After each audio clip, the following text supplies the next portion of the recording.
AP CM Chandrababu అధ్యక్షతన cabinet భేటీ జరగబోతోంది. ఉదయం 11 గంటలకు సచివాలయంలో జరగనున్న మంత్రివర్గ సమావేశంలో కీలక అజెండాపై చర్చ జరగనుంది. విశాఖలోని పంచగ్రామాల సమస్యకు ఇప్పటికే పరిష్కారం సూచించిన కూటమి ప్రభుత్వం పంచగ్రామాల భూములకు ప్రత్యామ్నాయంగా అంతే విలువైన భూములు కేటాయింపునకు నిర్ణయం తీసుకోనుంది. దీనికి కేబినెట్ లో ఆమోదముద్ర పడే అవకాశం కనిపిస్తోంది. అదేవిధంగా రాష్ట్రానికి చెందిన పలు కీలక అంశాలపై ఈ కేబినెట్ లో చర్చించే అవకాశం ఉంది. అసెంబ్లీ బడ్జెట్ సమావేశాల విషయంపై ఒక నిర్ణయం తీసుకునే అవకాశం కనిపిస్తోంది.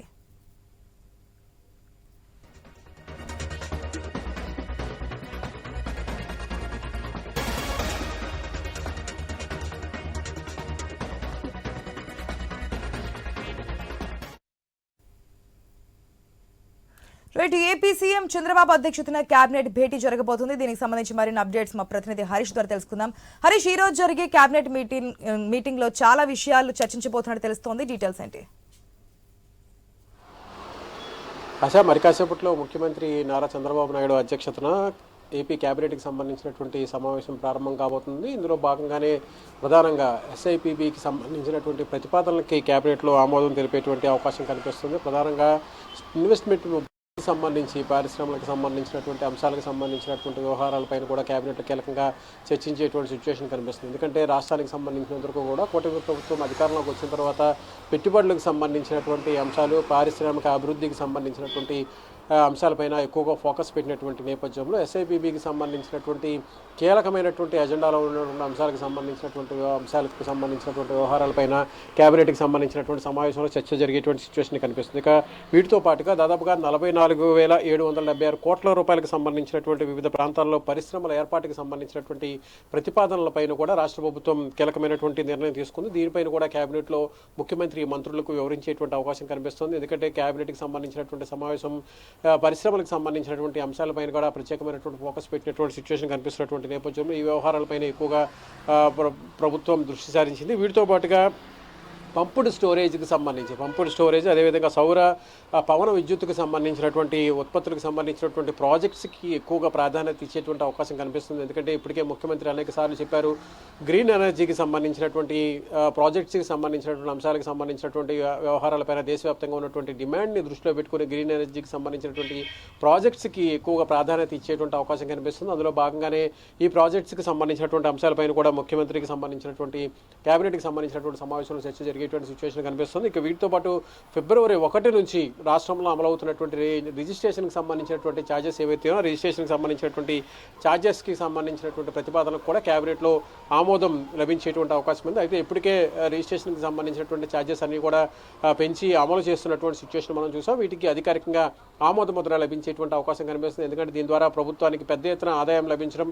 అదేవిధంగా రాజధాని ప్రాంతంలో పెరిగినటువంటి భూములకు సంబంధించినటువంటి వ్యవహారాల్లో దీని ప్రభావం ప్రత్యక్షంగా పరోక్షంగా ప్రజలపైన పెరిగినటువంటి ఆదాయ వనరులకు సంబంధించినటువంటి అంశాలపైన కూడా కీలకంగా చర్చ జరిగేటువంటి సిచ్యువేషన్ కనిపిస్తుంది. వీటితో పాటుగా 22A ఫ్రీ హోల్డ్కి సంబంధించినటువంటి భూములు, ఆయా జిల్లాల్లో ఉన్నటువంటి స్టేటస్ నోట్స్కి సంబంధించిన అంశాలపైన కూడా మంత్రివర్గంలో చర్చించేటువంటి అవకాశం కనిపిస్తుంది. ఎందుకంటే 22A ఫ్రీ హోల్డ్ భూములకు సంబంధించినటువంటి వ్యవహారంలో గత ప్రభుత్వం తీసుకున్నటువంటి నిర్ణయాలపైన తీవ్రస్థాయిలో విమర్శలు తావిచ్చినటువంటి నేపథ్యంలో కూటమి ప్రభుత్వం అధికారంలోకి వచ్చిన తర్వాత ప్రజల నుంచి వచ్చినటువంటి విజ్ఞప్తులను దృష్టిలో పెట్టుకుని నిర్ణయం తీసుకుంది. వీటిపైన కూడా కేబినెట్కి సంబంధించినటువంటి అంశాల్లో కూడా చర్చించేటువంటి సిచ్యువేషన్ కనిపిస్తుంది. ఉగాది నుంచి P4 విధానం అమల్లోకి వచ్చేటువంటి అంశం కనిపిస్తున్నటువంటి నేపథ్యంలో దీనికి సంబంధించినటువంటి విధి విధానాలకు సంబంధించినటువంటి అంశాలపైన కూడా ప్రభుత్వం ప్రత్యేకంగా ఫోకస్ పెట్టింది. దీనిపైన కూడా కేబినెట్కి సంబంధించినటువంటి సమావేశంలో కీలకంగా చర్చించేటువంటి అవకాశం కనిపిస్తుంది. ఎందుకంటే తలసరి ఆదాయానికి సంబంధించినటువంటి ఆదాయ వనరులు పెంచేటువంటి క్రమంలో భాగంగా 2047 టార్గెట్ పెట్టుకుని ముందుకు వెళుతున్నటువంటి కూటమి ప్రభుత్వం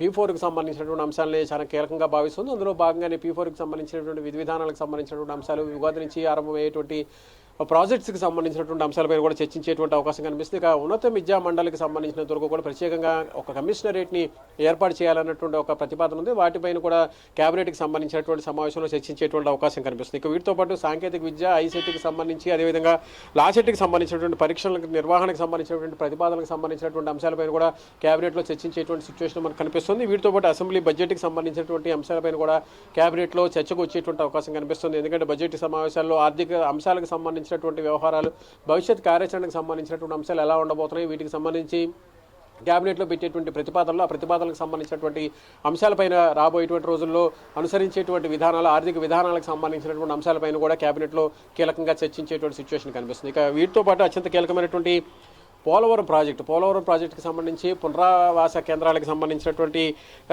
నష్టపరిహారం చెల్లించేటువంటి అంశాలపైన కూడా క్యాబినెట్కి సంబంధించినటువంటి సమావేశంలో కీలకంగా చర్చించేటువంటి సిచ్యువేషన్ అయితే మనకు కనిపిస్తుంది. వీటితో పాటు ప్రాజెక్ట్ నిర్మాణంతో పాటుగా R&R సమాంతరంగా చేపట్టేలాగా ప్రత్యేకమైనటువంటి ప్రతిపాదనలు కూడా చేసేటువంటి సిచ్యువేషన్ కనిపిస్తుంది. వీటితో పాటు నీరు చెట్టుకు సంబంధించినటువంటి అంశాలపైన కూడా క్యాబినెట్కి సంబంధించినటువంటి సమావేశంలో కీలకంగా చర్చించేటువంటి అవకాశం కనిపిస్తుంది. ఎందుకంటే కూటమి ప్రభుత్వం నీరు చెట్టుకు సంబంధించినటువంటి ప్రాజెక్టులు చాలా కీలకంగా భావిస్తుంది. అందులో భాగంగానే ప్రతిపాదనలకు సంబంధించినటువంటి అంశాలపైన కూడా ఎక్కువగా ఫోకస్ పెట్టినట్టుగా మనకు కనిపిస్తుంది. వీటితో పాటుగా ముఖ్యమంత్రి నారా చంద్రబాబు నాయుడు మంత్రులతో పొలిటికల్ డిస్కషన్ కూడా జరిగేటువంటి సిచ్యువేషన్ కనిపిస్తుంది. కీలకంగా మారేటువంటి సిచ్యువేషన్ కనిపిస్తుంది. ఎందుకంటే ఇప్పటికే కూటమి ప్రభుత్వం అధికారం చేపట్టిన తర్వాత మంత్రులకు సంబంధించినటువంటి పనితీరు, అదేవిధంగా పూర్తిగా ప్రభుత్వ కార్యకలాపాలకు సంబంధించినటువంటి అంశాలు, ప్రభుత్వం అదేవిధంగా ప్రజలకు మధ్య ఇంకోవైపు పార్టీని కూడా అనుసంధానం చేసుకునేటువంటి ముందుకు వెళ్తున్నటువంటి క్రమంలో మూడు పార్టీలకు సంబంధించినటువంటి కూటమి పార్టీలకు సంబంధించినటువంటి నాయకత్వం ముందుకు వెళ్ళేటువంటి క్రమంలో నియోజకవర్గ స్థాయిలో, జిల్లా స్థాయిలో అక్కడ ఉన్నటువంటి సిచ్యువేషన్స్, మంత్రులు వ్యవహరిస్తున్నటువంటి తీరు, మంత్రులకు